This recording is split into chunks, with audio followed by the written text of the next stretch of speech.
Buenas tardes a todos, bienvenidos al seminario online Seguimiento de los pacientes con leucemia mieloide crónica, organizado con motivo de la Semana de las Enfermedades Hemato-Oncológicas, que este año lleva como lema Te unes al cambio. Mi nombre es Marisol Díaz y voy a ser la encargada de moderar esta sesión. Este seminario nace con el objetivo de proporcionar información veraz a los pacientes y familiares y formar a la sociedad en general. Para ello contamos con la presencia de la doctora Madalena Sierra Pacho, hematóloga en el Hospital Universitario de Salamanca. La ponente dispondrá de aproximadamente unos 30 minutos de exposición y una vez finalice la ponencia tendremos una ronda de preguntas. Muchísimas gracias, doctora, y adelante. Hola, buenos días. Lo primero quiero agradecer la invitación para poder compartir con los pacientes o familiares mis conocimientos de leucemia mieloide crónica y mi práctica asistencial de cada día. El título de la charla que me propusieron era Seguimiento de los pacientes con leucemia mieloide crónica. A lo mejor cuento cosas que os resultan, puede que básicas, puede que no, pero yo siempre tengo la teoría de que hay que entender bien lo más sencillo para luego poder profundizar. Entonces, sobre todo, quiero que la gente que quiere aprender algo de esta enfermedad y de por qué hacemos lo que hacemos, lo tenga claro, aunque los ejemplos que intentaré poner sean, pues, en algunos casos, quizá básicos. Bueno, para entender el seguimiento, lo primero que tenemos que tener en cuenta es saber de qué partimos, qué es la enfermedad y de qué es de lo que estamos partiendo. Entonces, bueno, simplemente os quería poner la definición, que no merece la pena profundizar más en ella. Es una enfermedad que ya está catalogada por la OMS con un código, como veis, y en resumen es la producción de la proliferación, el aumento en la fabricación de células de la médula ósea que se produce porque se alteran, se juntan dos genes de dos cromosomas diferentes, el 9 y el 22.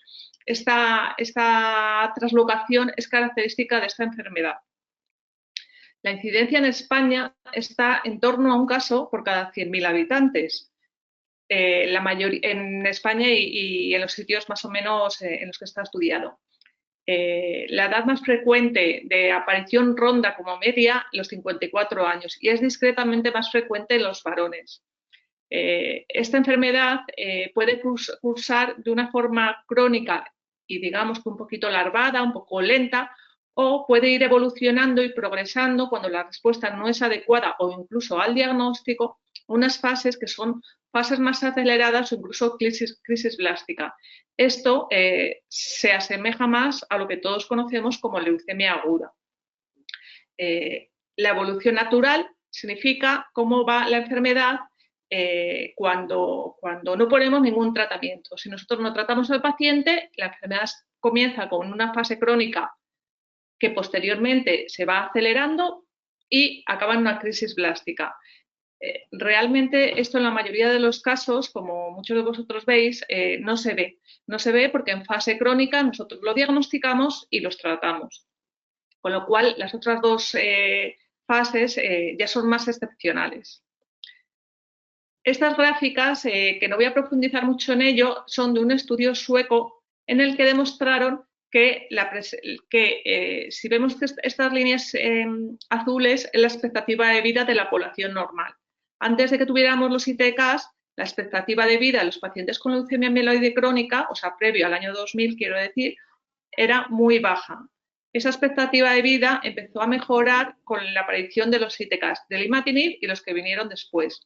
De tal forma que los pacientes que estaban en fase crónica pasaban de tener una mediana de vida de 3 a 5 años a más de 25 años. Los pacientes con fase acelerada o crisis blástica, aunque han mejorado un poco, no es buena aún en el momento actual.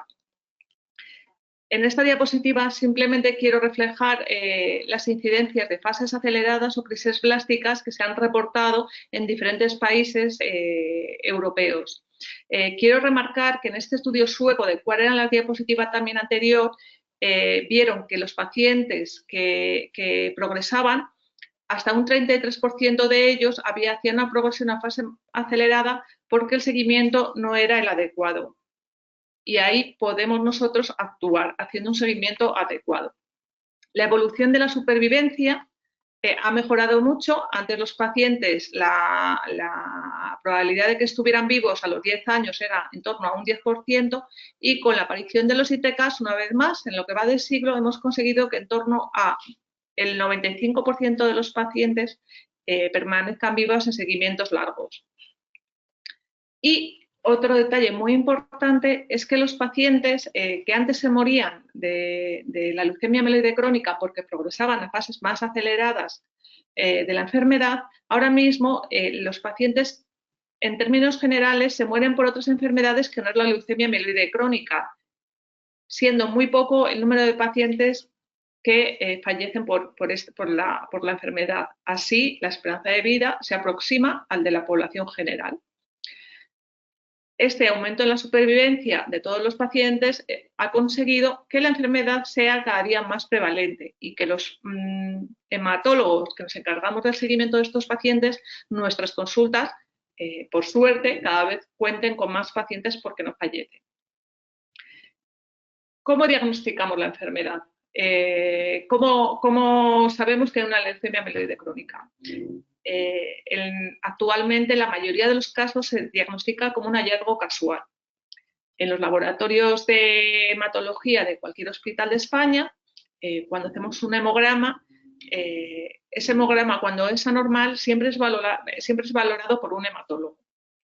Cuando el hemograma en la cifra de leucocitos vemos que está aumentado, lo normal radica en torno a 11.000 leucocitos, pues cuando ha aumentado mucho y estamos, por ejemplo, como en este caso, en 35.000, nosotros hacemos lo que llamamos un frotis. Un frotis es ver y hacer un recuento de esas células vistas por el ojo humano al microscopio. Cuando nosotros hacemos un frotis a un paciente con una leucemia mieloide crónica, vemos que aparte de tener los segmentados, que es la célula madura que nos ayuda a defendernos de las infecciones bacterianas, vemos, digamos, sus progenitores inmaduros, lo que habitualmente no se ve en sangre periférica. Vemos estas células que están aumentadas en diferente número. Y también suele caracterizarse porque aumentan los eosinófilos y los basófilos. Esto sería una descripción típica de un frotis, de un recuento de células visto por el ojo humano en una leucemia mieloide crónica. Esto también lo podemos ver en pacientes que están tomando corticoides y en pacientes que están, por ejemplo, con una infección aguda. Un señor que viene a urgencias con una neumonía puede tener un frotis bastante similar a este. Entonces, ¿qué es lo que hace el hematólogo? El hematólogo, cuando ha visto el hemograma y ha visto ese frotis, lo siguiente que hace es la muestra de ese hemograma la remite al laboratorio de citogenética. El laboratorio de citogenética, por una técnica que se llama hibridación in situ, nos va a ayudar al diagnóstico de la enfermedad en 24-48 horas. Sobre esta imagen la tengo después explicada y ya os hablaré luego un poquito más.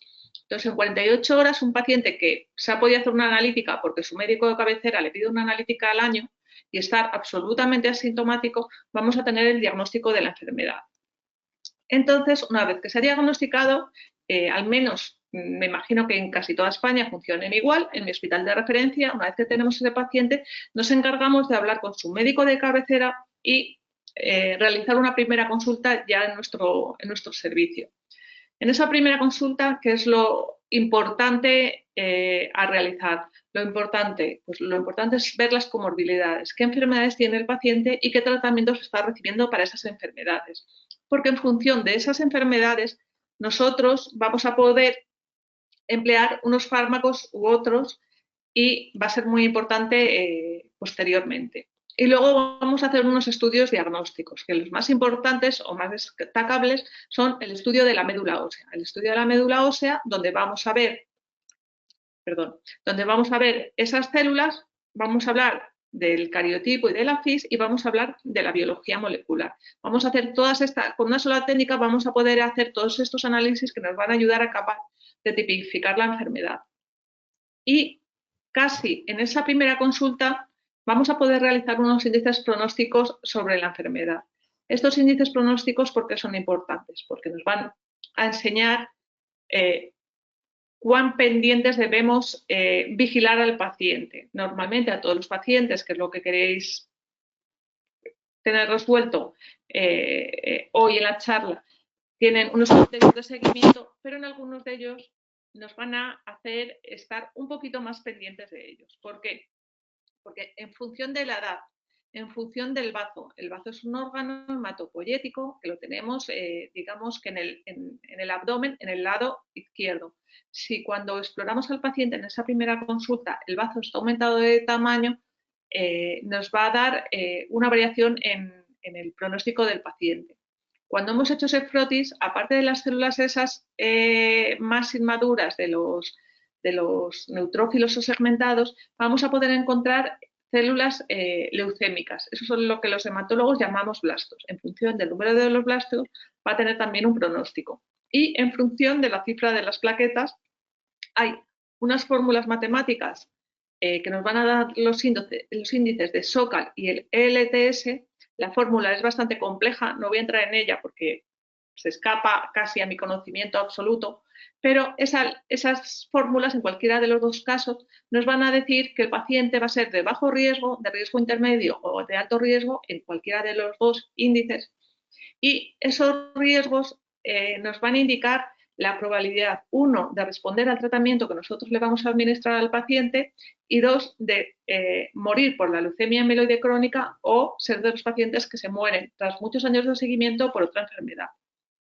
Estos índices son orientativos, porque uno tenga un alto riesgo no significa que se vaya a morir de la leucemia amiloide crónica, ni porque tenga un bajo riesgo nos vamos a relajar y pensar que ese paciente va a ir todo bien. Esto simplemente es orientativo. Cuando os he comentado antes que le pinchábamos, hacíamos un estudio de médula ósea, ¿qué es lo que vemos? Pues bueno, esta es una imagen que podría ser tanto de médula ósea como de sangre periférica. Vemos una extensión de células en las que se ven diferentes células en diferentes estadios de maduración. Ahí lo que va a ser muy importante, porque va a formar parte de los índices pronósticos y de la fase en la que diagnostiquemos al paciente, van a ser las cifras y el recuento de los blastos o células inmaduras de la médula. La siguiente prueba, de la cual ya os he mencionado un poquito antes, es tanto el cariotipo, que es ver los cromosomas, como FIS. El cariotipo en la leucemia amiloide crónica se caracteriza por la alteración, por la translocación del cromosoma 9 con el 22. En el cromosoma 9, que es el de arriba, que está aquí, intercambian material genético con el cromosoma 22, de tal forma que uno le da al otro. Uno le da al otro, si os dais cuenta, este es normal, y a este le falta un rabito blanco aquí abajo que se ha venido aquí colocado. Visto de forma esquemática, esto es un caso normal y esto es un caso traslocado, de tal forma que aquí ha ganado el trozo este blanco que estaba por aquí. Cuando hacemos FIS, que es lo que os mostré antes, es que pintamos de colores con fluorescencia. Utilizamos ondas de tal forma que una marca la región verde y otra marca la región roja. Cuando vemos dos ondas definidas es que las dos rojas están en su sitio y las dos verdes están en su sitio. Cuando vemos una roja, una verde y el color que se produce tras la fusión del rojo y el verde, que es el amarillo, es que haya habido una translocación y el resultado es positivo. Esto se realiza en principio al diagnóstico. Lo hicimos en la sangre el primer día cuando vimos ese hemograma y ese frotis, y lo hemos repetido en el estudio de médula ósea.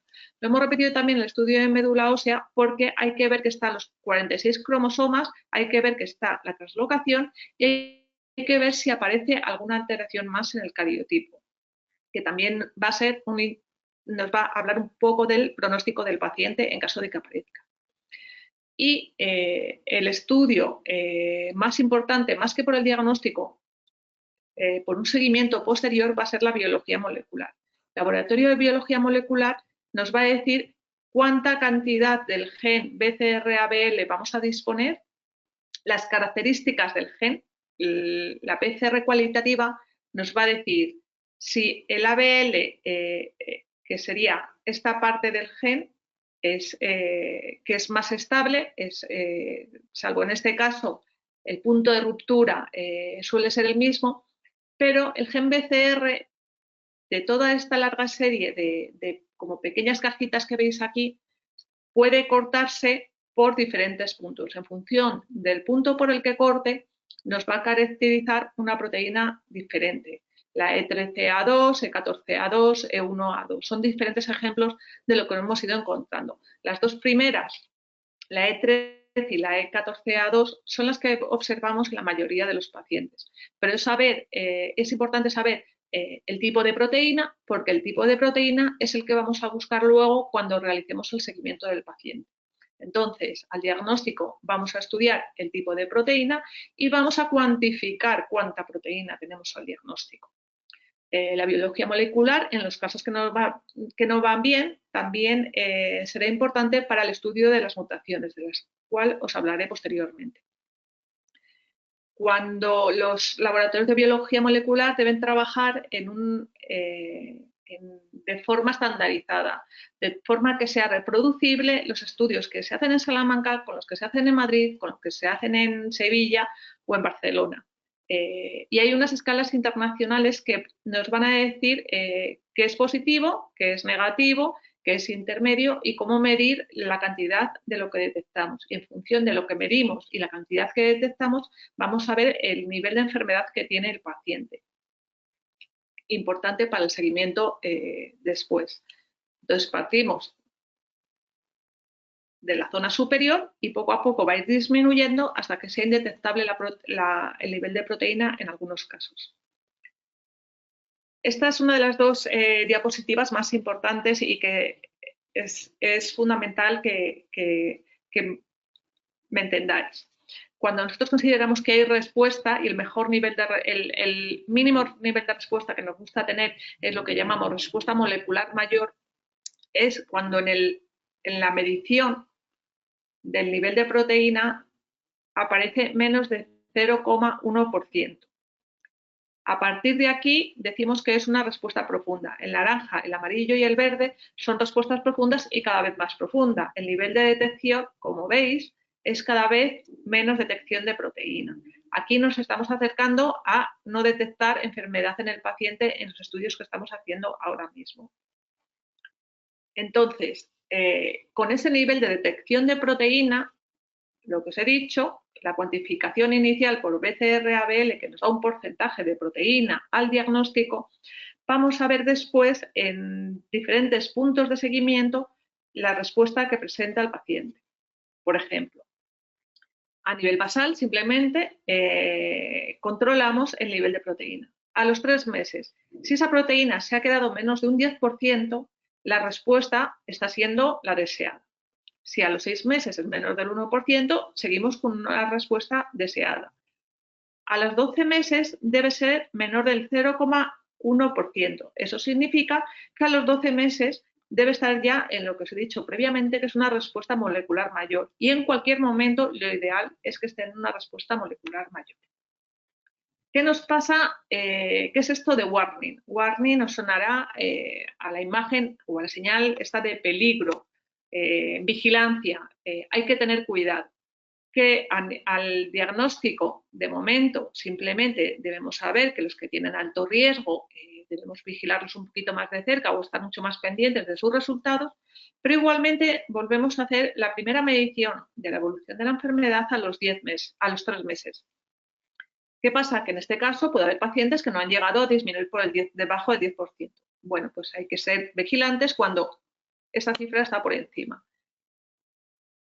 Cuando eso está cuando a los 6 meses, lo ideal es que esté por debajo del 1%, pero puede estar entre el 1 y el 10%. Simplemente debemos vigilar.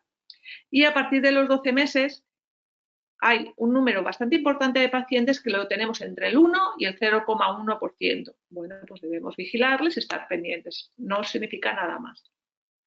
¿Y cuándo consideramos fallo? Consideramos fallo a los 3 meses, si os dais cuenta, en el fondo pone la misma cifra, pues a los 3 meses dependerá un poco de cómo vaya esta cifra, luego os lo explicaré con un ejemplo, vamos a considerar que está fallando o debemos simplemente seguir vigilando un poquito de cerca. Si a los 6 meses la cifra está por encima del 10%, ahí sí que hay que sospechar que el paciente no le está funcionando el tratamiento y que idealmente debemos buscar otro que pueda ser más eficaz.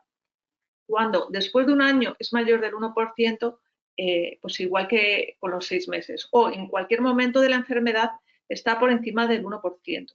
En estos casos, la indicación es cambiar el fármaco y buscar otro que sea más efectivo. En los 3 meses, como veis, hay que vigilar y se considera fallo, pero para considerar fallo debemos repetir ese estudio. Con un solo estudio no debemos considerarlo fallo. Repetirlo en un margen de 1 a 3 meses. Nosotros, aquí en España, nos basamos en las directrices que da la European Leukemia Net para tratar a estos pacientes, con lo cual, tanto los estudios de biología molecular como la actitud de todos los hematólogos la tenemos perfectamente dictada y nos ayuda mucho para la toma de decisiones, qué es lo adecuado en base a múltiples estudios que se han realizado en pacientes similares. Cómo hay que actuar en cada uno de esos puntos que os he dicho en el que la evolución no es la que nosotros deseamos. Y basada en la European Leukemia Net, tenemos un manual que seguro que todos vosotros conocéis, creado por la sociedad, por el Grupo Español de la Leucemia Amiloide Crónica, para el control y tratamiento de los pacientes, que, como os digo, es basado en las directrices de la European Leukemia Net a nivel internacional. Y vamos al tratamiento. Ya sabéis de qué partís y de qué nos hemos fijado al ver al paciente y cómo hemos tomado las primeras decisiones. Cuando os vemos en consulta, nos tenemos que plantear un objetivo de tratamiento. El primer objetivo es obtener respuesta, como ya os he dicho, a ser posible, al menos respuesta molecular mayor. Tan importante como obtener respuesta es obtener esa respuesta con la mínima toxicidad. La toxicidad muchas veces las dan los fármacos que nosotros estamos indicando para tratar la enfermedad. A la vez que obtenemos la respuesta, vamos a evitar la progresión a fase acelerada o crisis blástica y así intentaremos evitar una evolución mala y una posible causa de fallecimiento del paciente antes de lo deseado. Y cada día toma más fuerza la remisión libre de tratamiento, o lo que es lo mismo, poder quitaros el tratamiento con ITCAS y consideraros curados de la enfermedad, siempre con vigilancia posterior. Actualmente en España, como sabéis, tenemos aprobados en primera línea imatinib, nilotinib y dasatinib. En el caso del bosutinib está en negociaciones con el Ministerio para ver si se lo dejan emplear en primera línea. En segunda línea, igualmente, tenemos nilotinib, dasatinib, bosutinib y ponatinib. El ponatinib especialmente indicado en pacientes que presentan la mutación T315I. Y en segunda y tercera línea, los anteriores y el asciminib de reciente aparición en este año. ¿Cómo vamos a indicar los tratamientos? Los tratamientos los vamos a indicar, como ya os dije, en función de las comorbilidades y de los tratamientos que estén teniendo los pacientes. Tenemos diferentes esquemas que nos ayudan gráficamente y muy sencillamente a ver qué es lo más indicado en cada paciente. De tal forma que un paciente que, por ejemplo, muy frecuente tenga hipertensión en el diagnóstico, tanto el imatinib, bosutinib o dasatinib van a ser pacientes que van a ser fármacos que lo van a poder recibir sin ningún tipo de interacción. En cambio, el nilotinib o ponatinib hay que tener especial vigilancia en esos pacientes porque ya nos dice que puede haber cierto grado de interacción. En pacientes con fallo cardíaco o prolongación del QT, el nilotinib no estaría indicado. O en pacientes con hipertensión pulmonar, el dasatinib no estaría indicado. Entonces, este tipo de esquemas y de gráficos nos van a ayudar mucho a la hora de decidir por qué tratamiento empezamos. Hay que recordar que todos los ITCAS conocidos tienen unos efectos adversos característicos y comunes a todos ellos, como son alteraciones en el hemograma, pues que baja la cifra de plaquetas, baja la cifra de segmentados, o incluso tenemos un poquito de anemia, retención de líquidos, dolores musculoesqueléticos, y en función del ITK que empleamos van a tener un efecto secundario la probabilidad de tener un efecto secundario. Es muy típico, muy típico que los pacientes con imatinib tengáis edema, retención de líquidos, y se ve, por ejemplo, muy bien a nivel de las bolsas de los ojos. Venís con los ojos todos hinchados. Con el desatinib, muchos pacientes también presentan derrame pleural. Es una posibilidad, o diarrea con el bosutinib. Todo esto son posibilidades, no se tiene por qué padecer, pero el riesgo está aumentado. Entonces, es algo que hay que vigilar en cada consulta, en cada seguimiento. Y con una diapositiva os voy a intentar resumir cómo monitorizamos a los pacientes. La monitorización de los pacientes se realiza con test moleculares. Como os he dicho antes, nos basamos en la biología molecular para monitorizarlos. Entonces, esta biología molecular es una analítica en sangre periférica que medimos cada 3 meses. Inicialmente, hay que destacar que aunque la respuesta a los 3 meses tiene mucha importancia y significado pronóstico, como ya os he dicho antes, a los 3 meses, más de un 10%, se puede considerar tanto warning como fallo del tratamiento. Los que están por debajo del 10% se asocia con tasas inferiores de respuesta molecular y de supervivencia global. Que esté por encima del 10% no significa que no vayan a responder y que no vayan a tener una supervivencia a largo plazo. Simplemente todos los datos son orientativos. ¿Por qué? Porque hay pacientes que si ha disminuido mucho, aunque esté por encima del 10%, si ha disminuido mucho, van a tener una buena respuesta posterior. ¿Qué quiero decir? Si yo parto de un 80% de BCR-ABL al diagnóstico y me quedo en un 9% de BCR-ABL después de los 3 meses, tengo que estar contenta porque está por debajo de ese 10%. Pero si yo parto de un 580% y me quedo en un 20%, la curva de bajada, aunque está por encima del 10%, la velocidad en la que ha disminuido es mucho más elevada que en el anterior caso. Con lo cual, aunque es más del 10%, ha tenido una velocidad de reducción importante. Entonces, la estrategia de monitorización, seguimiento al menos cada 3 meses en sangre periférica. Esto es así hasta que tenemos una respuesta molecular mayor. Esto es muy importante. Y siempre que no nos cuadre la analítica o que no nos convenza el resultado, repetir. ¿Qué es lo primero que miramos en los pacientes después de esa primera consulta y después de ese primer día en el que le hemos puesto el medicamento? Bueno, pues los primeros controles nos hacen para ver la respuesta molecular. Se hace para ver lo que llamamos respuesta hematológica. Y respuesta hematológica, de forma muy sencilla, es ver que los leucocitos tienen una cifra normal. Están por debajo de los 11.000 que decíamos antes. Esos 35.000 han vuelto a la normalidad. Esto, a ser posible, es ideal que ocurra a lo largo del primer mes. No tiene significado pronóstico si no se consigue en el primer mes, pero sí que es cierto que sí que se suele conseguir siempre, sí suele ser óptima la respuesta y es importante objetivar esto.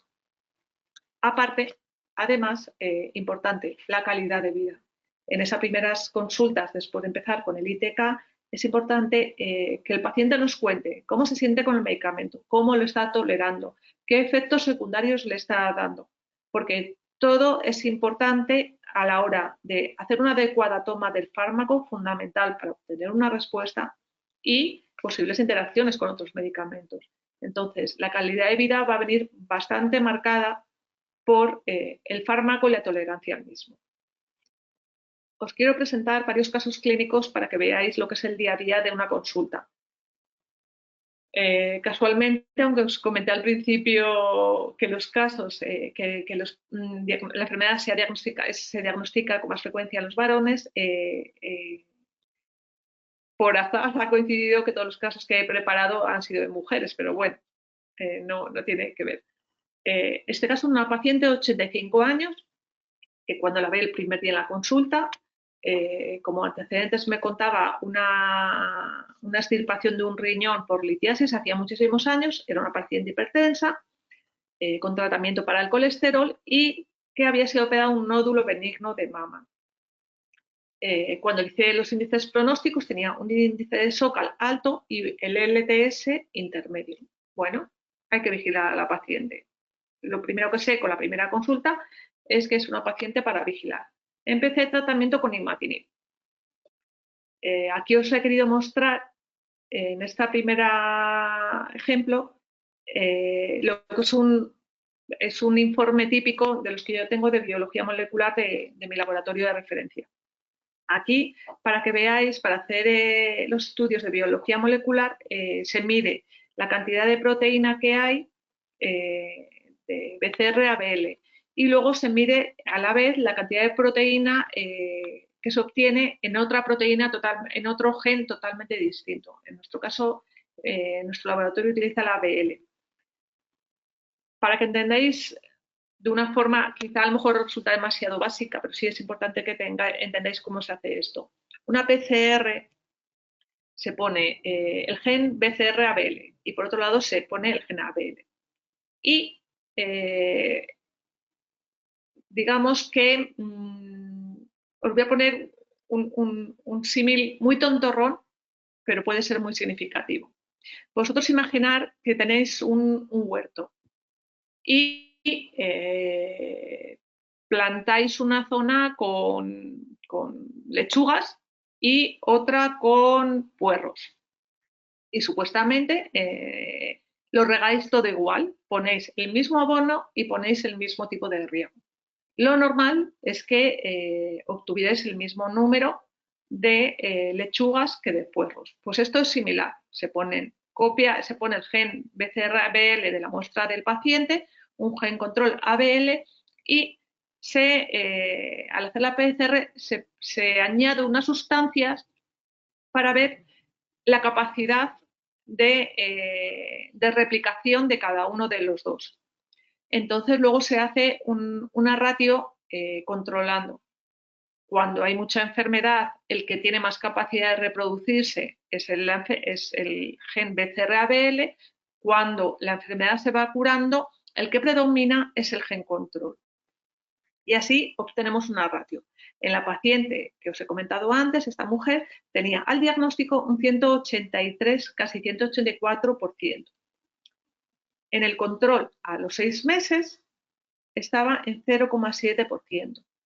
Nuestro objetivo en este momento era el obtener menos de un 10%, con lo cual a los 3 meses iba bien la paciente. Bueno, aunque tenía un SOCAL alto y un LTS intermedio, vamos bien. A los 6 meses esta paciente ya había conseguido negativizar la enfermedad, no se detectaba enfermedad. Este es la paciente ideal. Es cierto que sí que es un caso real, pero es lo más infrecuente, lo tengo que reconocer. Caso clínico 2, con mucha diferencia el más frecuente. Otra mujer de 74 años que me contó que había tenido un microadenoma papilar de tiroides, hernia hiato, también era hipertensa y dislipemia. El microadenoma ya estaba curado. En ese momento, al menos, desde que yo la estoy siguiendo en consulta, no ha vuelto a tener problema por la tumoración. Hipertensa, dislipémica y también eran antecedentes de un síndrome ansioso depresivo. En este caso el SOCAL era intermedio y el LTS intermedio. Bueno, el intermedio ni relajación ni vigilancia muy estrecha, pero bueno, ahí van los dos índices pronósticos. Y empezamos con imatinib. Esta paciente al diagnóstico tenía un 325%. Al control de los 3 meses estaba en un 40%. Miramos lo que nos dicen las guías de la European Lipemia Net. A los 3 meses menor un 10% ideal. Bueno, no en nuestro caso. Tiene más de un 1%, más de un 10%. Estamos en warning. Tiene más de un 10%, puede estar en fallo. ¿Qué hay que hacer? Repetirlo en el plazo de 1 a 3 meses. Bueno, pues dejamos a la paciente, dado que parecía que había bajado muy rápidamente, mucho. Digo, bueno, vamos a darle una oportunidad, vamos a ver qué pasa a los 6 meses. Cuando llega a los 6 meses estaba un 9,2%.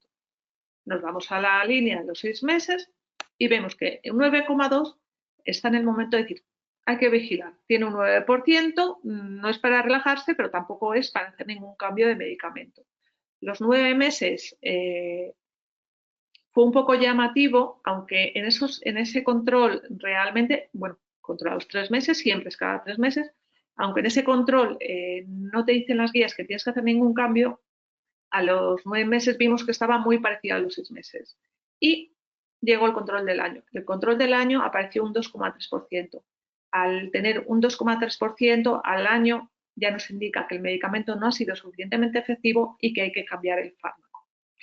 ¿Por qué no ha sido efectivo? Pues hay muchísimas causas para que no sea efectivo. Lo primero, hay que asegurarse que el paciente lo está tomando correctamente, que lo está tomando a la hora más adecuada y que lo está tomando todos los días. Es muy importante el cumplimiento. Hay que valorar que no haya ningún medicamento que esté interfiriendo en su absorción, en que lleguen los suficientes niveles a sangre, que su hígado esté funcionando de forma adecuada y que no sea de los pacientes que lo eliminan demasiado rápido el fármaco.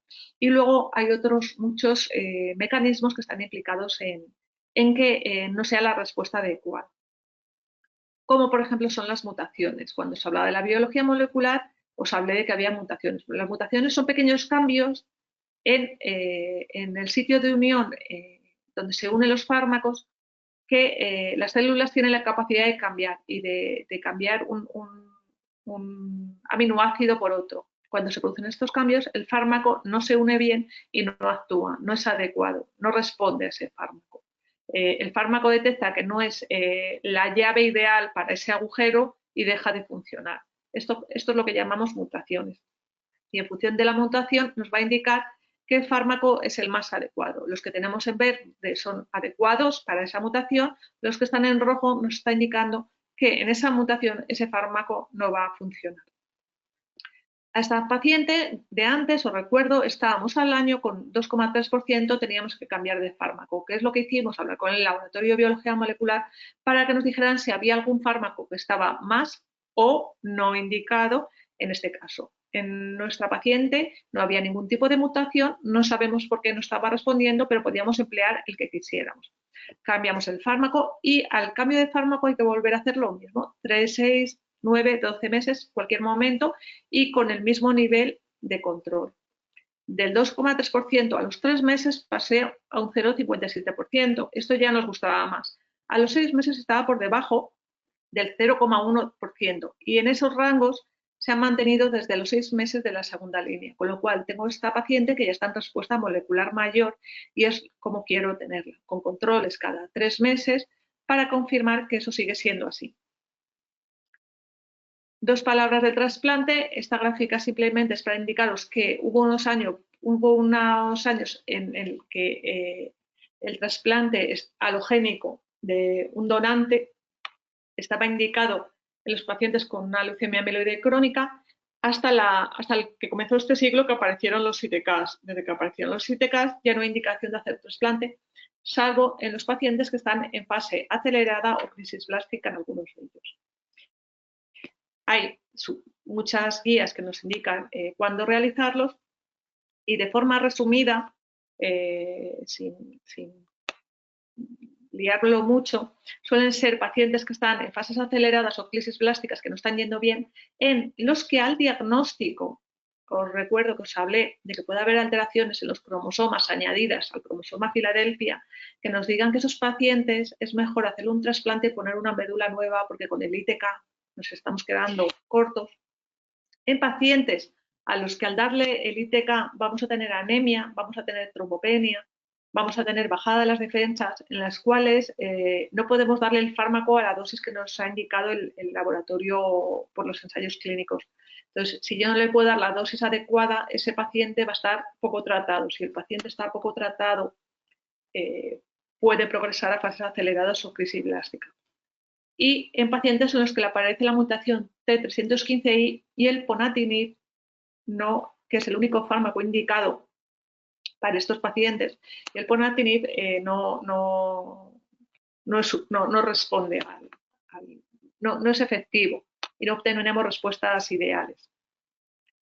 Y simplemente de forma muy resumida, tercer caso, nuevamente una mujer, esta era más joven, no tenía ningún antecedente, era una mujer absolutamente sana, en la que se observa un SOCAL y un LTS alto al diagnóstico. Esto nos hace estar muy vigilantes y, una vez más, empezamos con el imatinib al diagnóstico la paciente presentaba un 194% de nivel de detección del BCR-ABL, a los 3 meses había reducción a 81%.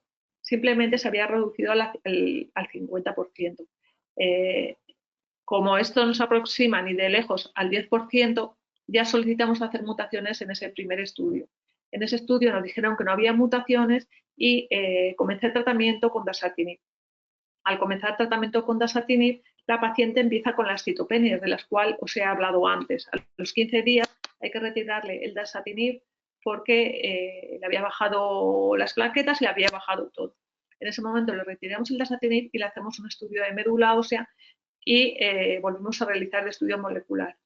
En el estudio de médula ósea vimos que la paciente había progresado hacia una fase más acelerada y la ratio de BCR-ABL había aumentado un 221%, por lo cual esta paciente recibió quimioterapia intensiva y posteriormente se realizó un trasplante de médula ósea de una hermana que tenía compatible.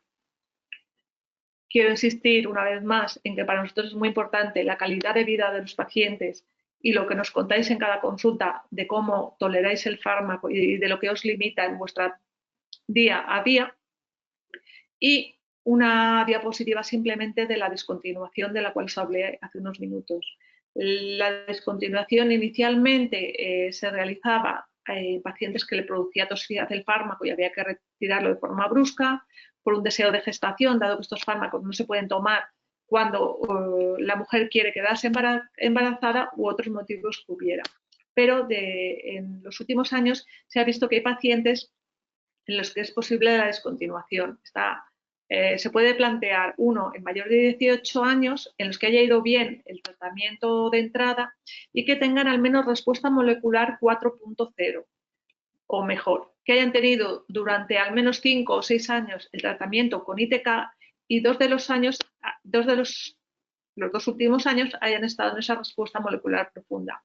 Y tan importante como que el laboratorio de biología molecular tuvo unos resultados muy óptimos para proponer una descontinuación, es que la persona quiera hacerlo y esté convencida. Es algo que hay que explicárselo a todos los pacientes que tengan características, pero que sobre todo estén convencidas de ellos. Con la descontinuación, aparte del beneficio de quitarse el tomar y estar pendiente de una pastilla, inicialmente algunos pueden presentar dolores musculares como si fuera un síndrome de abstinencia. ¿Cómo monitorizamos las descontinuaciones? Pues ya no es cada 3 meses, hay que estar muy vigilante. Las mayores recaídas se producen en los primeros 6 meses, con lo cual los primeros 6 meses hay que hacer un control por biología molecular una vez al mes. Si va todo bien, podemos aumentar después a controles cada 2 meses y según los resultados pues podremos aumentar más o menos esta regularidad de los controles. Cuando se pierde la respuesta molecular, o sea, cuando tenemos por encima de 0,1, por ejemplo, 0,5 de nivel de tránsito, reintroducimos el fármaco. Porque a un paciente le tengamos, por ejemplo, con 0,086, no hace falta reintroducir. Sabemos que hay enfermedad, pero su sistema inmune la está manteniendo controlada y no es necesario reintroducir. Sí vigilar, pero no reintroducir. Para concluir, quiero recalcar que la falta de adherencia por parte del paciente es un mecanismo de resistencia. Importante que nos contéis siempre qué os hace no tomar el fármaco como está indicado. Por nuestra parte, es muy importante la monitorización adecuada para un correcto seguimiento, que al menos se debe hacer cuando no hay una respuesta molecular mayor, al menos cada 3 meses. Y muy importante, vigilar interacciones, comorbilidades y solicitar mutaciones cuando alguna de las cosas no van como nosotros deseamos y querríamos ver. Y sin más, una vez más, daros las gracias por haberme invitado a contaros esta pequeña actualización de la leucemia mieloide crónica y su seguimiento. Muchísimas gracias, doctora. Muy, muy claro todo. Voy a pasar a hacerle 2 preguntas que tenemos de 2 pacientes diferentes, ¿vale? Justo ha comentado en estas últimas diapositivas, has hablado sobre la gestación y justo tenemos una pregunta de una paciente que pregunta que si la enfermedad como tal afecta a la fertilidad. La enfermedad como tal, más que afectar a la fecundidad, no debería, pero lo que sí que es cierto es que los fármacos de entrada, ninguno de ellos se debe tomar cuando hay deseo de gestación. No es que se retire cuando se sospecha que ya está uno embarazado, sino lo ideal es que la gestación no se realice estando tomando el fármaco, con lo cual el hematólogo responsable debe saberlo previamente. La gestación afecta a muchísimas variables y situaciones como esta producen cierto grado de estrés que puede dificultar la gestación, y sí que es cierto que muchos pacientes sí necesitan fecundación in vitro, pero porque el propio estrés va a dificultar esa gestación. Entonces, más que el fármaco dificultar la gestación, lo que sí que es cierto es que debe retirarse el fármaco antes. Y la enfermedad no es que dificulte la gestación, que creo que Vale, era la perfecto. pregunta concreta. Sí, exacto, perfecto. Y luego tenemos otro caso que es, bueno, es una paciente y es madre y pregunta que si es una enfermedad hereditaria y que si hay alguna prueba para saberlo, porque tiene 2 hijos y bueno, está preocupada. No, descrito de momento no. En principio no es una enfermedad hereditaria y no se hereda, no hay de momento todavía relación familiar ni nada. No tiene que estar preocupada por sus hijos. A ellos les sucederá otras cosas cuando llegue el momento, pero de momento no tiene que estar nada preocupada. Perfecto. Pues no tenemos más preguntas, siempre animamos a las personas que nos vean a posteriori que si les surge alguna duda, pues bueno, pueden dejarlo en comentarios del vídeo, trasladárnoslo por correo y nosotros le haríamos llegar esa consulta. Una vez Pues más, perfecto. muchísimas gracias por este ratito y por esta exposición y esperemos volver a verle pronto. A vosotros por la invitación. Muchas gracias, doctora. Hasta la próxima. Hasta la próxima.